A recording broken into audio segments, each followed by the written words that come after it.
Oi, gente! Nesse novo episódio do CulturaCast, nós vamos falar sobre o surgimento do Talibã. Bom, antes de sabermos o que é o Talibã e o seu regime no Afeganistão, precisamos, sobretudo, entendermos como ele surgiu e os conflitos geopolíticos que deram origem ao grupo.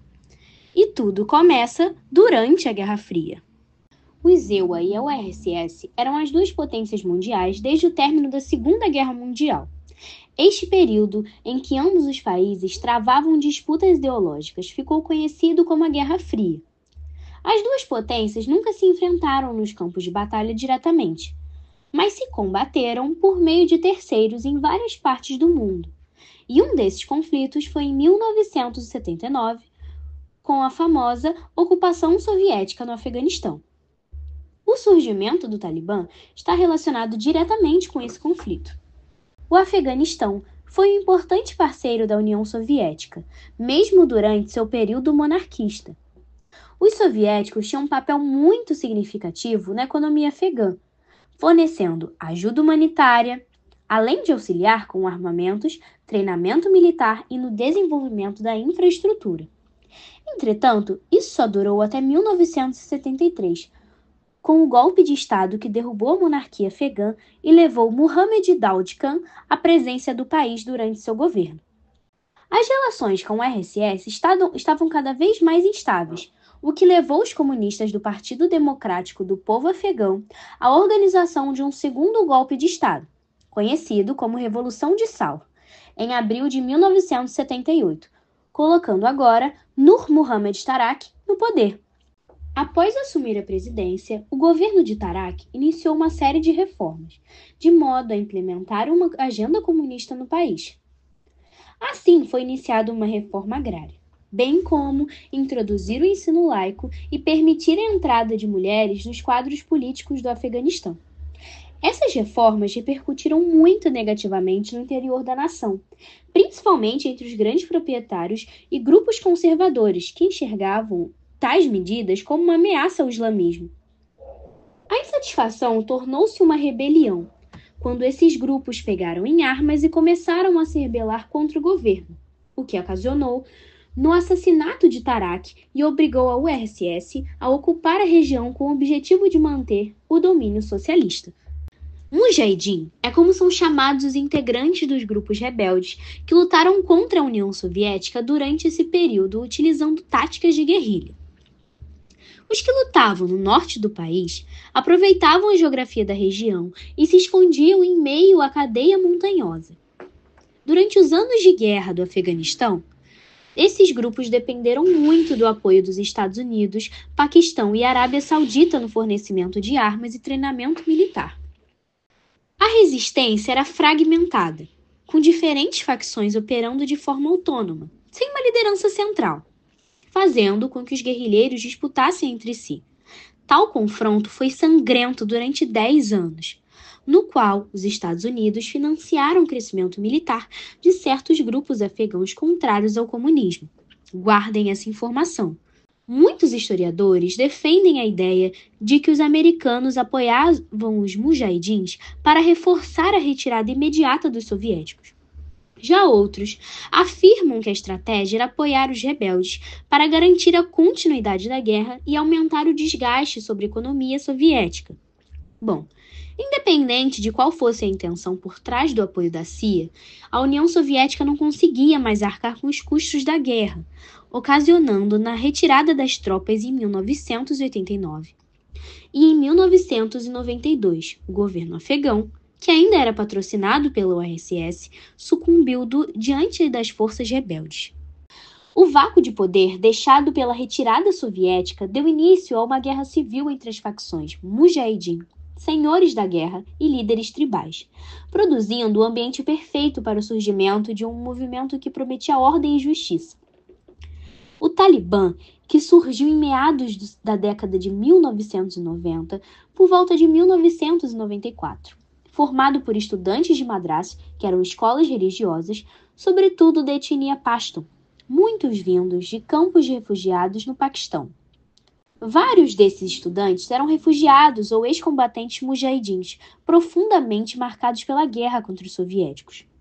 O Talibã, que significa literalmente estudantes em pasto, foi fundado por Mohammed Omar e Abdul Ghani Baradar, que reuniu estudantes religiosos para impor ordem em meio ao caos do país, prometendo restaurar a segurança, eliminar os abusos dos senhores da guerra e governar seguindo uma interpretação radical do Alcorão, Sharia, a lei islâmica. Esse grupo fundamentalista religioso teve grande apoio dos estudantes da madraças, além de contar com o apoio do Paquistão. As primeiras medidas do grupo, que crescia cada vez mais, era estabelecer pontos de controle nas estradas, sobretudo nos arredores da vila de Haus e Mudat e da cidade de Kandahar. Em 12 de outubro de 1994, um grupo de 200 soldados do Talibã assumiu em cerca de 15 minutos o controle da cidade de Spin Boldak, que fica na fronteira entre o Afeganistão e o Paquistão. A partir dessa vitória, o governo paquistanês intensificou o seu financiamento ao Talibã. Em novembro do mesmo ano, os talibãs atacavam Kandahar, a segunda cidade mais importante do Afeganistão. Inicialmente, os primeiros decretos dos talibãs em Kandahar visaram as mulheres, proibidas de trabalhar fora de casa, forçadas a usar burcas, proibidas de frequentar as escolas e impedidas de serem vistas por médicos homens, entre outras proibições. Em 5 de setembro do ano seguinte, em 1995, o movimento conquista, também com pouca resistência, a cidade de Herat, onde aplicam as mesmas medidas às mulheres e as confinam em suas casas, além de fecharem as escolas femininas.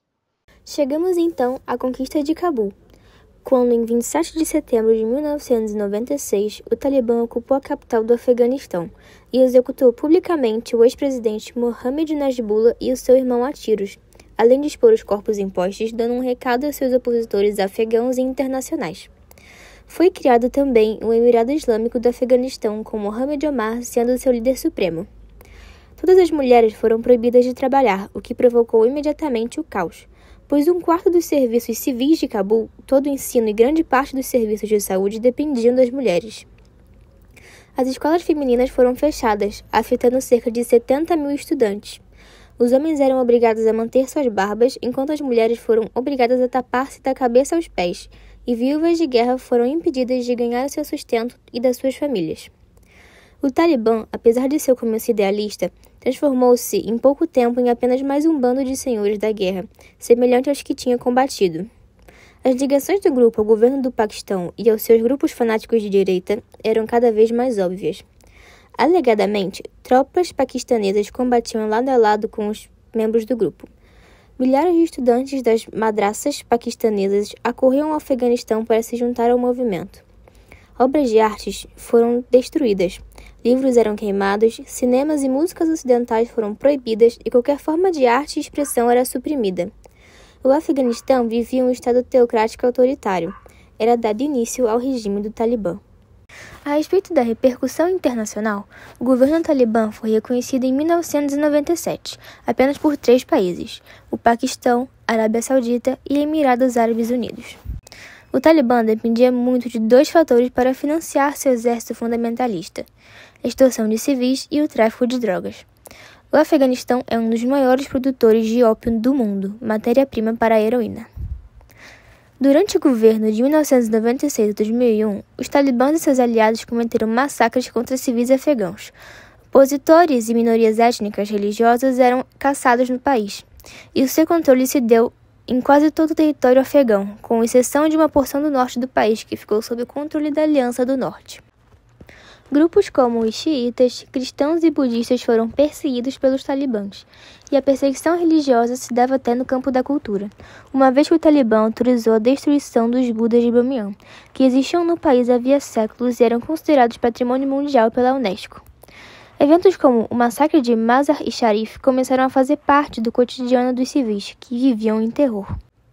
Opositores eram executados em público, assim como pessoas acusadas de não obedecerem à lei islâmica poderiam sofrer com açoitamentos e amputações em público.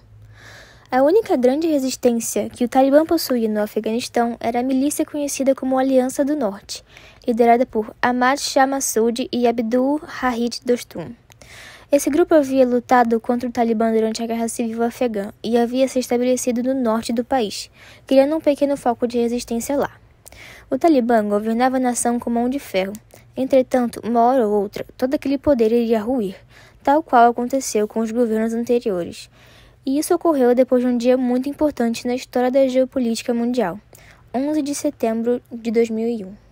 O governo caiu em 2001, após tropas americanas invadirem um país, motivadas pela caça a Osama Bin Laden, líder da organização terrorista Al-Qaeda e responsável pelo atentado às Torres Gêmeas e ao Pentágono. O governo do ZEUA exigiu que o Talibã cooperasse entregando os membros da Al-Qaeda. Caso contrário, o Afeganistão seria atacado pelas tropas da OTAN, lideradas pelos estadunidenses. Em 7 de outubro de 2001, as tropas chegam em território afegão, dando início na chamada Guerra ao Terror. Mesmo a ONU não autorizando essa ação militar, ela ocorreu ainda assim, resultando numa guerra duradoura de 20 anos, ceifando a vida de muitos inocentes e com o Talibã sendo obrigado a se debandar, após a tomada de Cabul em dezembro do mesmo ano.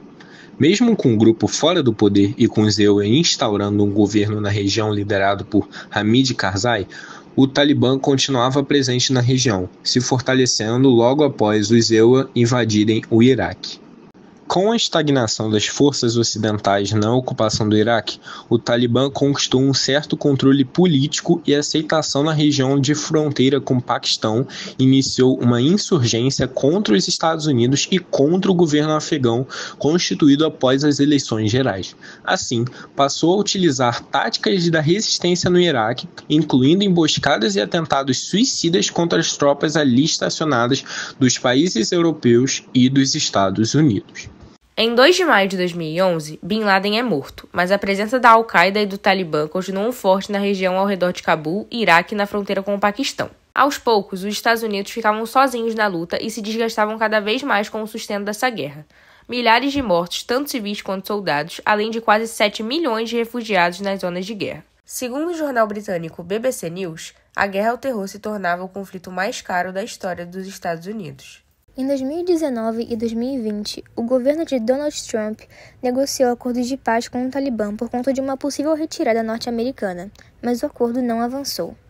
A saída das tropas norte-americanas começou a ser aspirada já no governo de Barack Obama, por volta de 2011 a 2012, já que o conflito se tornava cada vez mais caro com uma má repercussão internacional. Barack Obama e Donald Trump não retiraram as tropas do Afeganistão e esse feito só foi realizado por Joe Biden, presidente que assumiu no começo de 2021. A retirada das tropas foi anunciada em abril e aconteceu em agosto do mesmo ano. Motivou o início de uma grande campanha militar do Talibã, que já vinha retomando diversas áreas importantes do país. Em 6 de agosto, a cidade de Zaranj foi tomada pelos insurgentes, se tornando a primeira capital de província afegã a cair nas mãos do Talibã. Nas próximas 2 semanas, mais de 200 distritos e 30 outras capitais de província foram conquistadas. Em 15 de agosto, o Talibã já havia infiltrado a capital Cabul e no dia seguinte já controlavam a cidade. No mesmo dia, o então presidente Ashraf Ghani, eleito em 2014, deixou a capital para refugiar-se no Tajiquistão, temendo ter o mesmo destino que Mohammad Najibullah. Depois de 20 anos, o Talibã voltava ao poder. Milhares de pessoas fugiram do país, temendo o mesmo regime violento que aconteceu entre 1996 e 2001. Após retomar o poder, o Talibã reinstaurou o Emirado Islâmico do Afeganistão e imediatamente surgiram preocupações internacionais. Restrições severas ao direito das mulheres, pouca transparência política e isolamento diplomático. Embora o Talibã afirmasse que não buscava vingança, muitas das promessas de tolerância eram vistas como ceticismo pela comunidade internacional. O retorno dos talibãs demonstrou o fracasso da estratégia de construção de um Estado democrático afegão pelos Estados Unidos. Apesar de décadas de investimento, o governo afegão falhou em se manter forte e coeso diante da insurgência. Hoje, em 2025, a população do Afeganistão se encontra na mesma situação que estava em 1996. Nada mudou. A história do Afeganistão é banhada em conflitos sangrentos, guerras civis, medo cotidiano e, infelizmente, não há previsão desse terror se encerrar.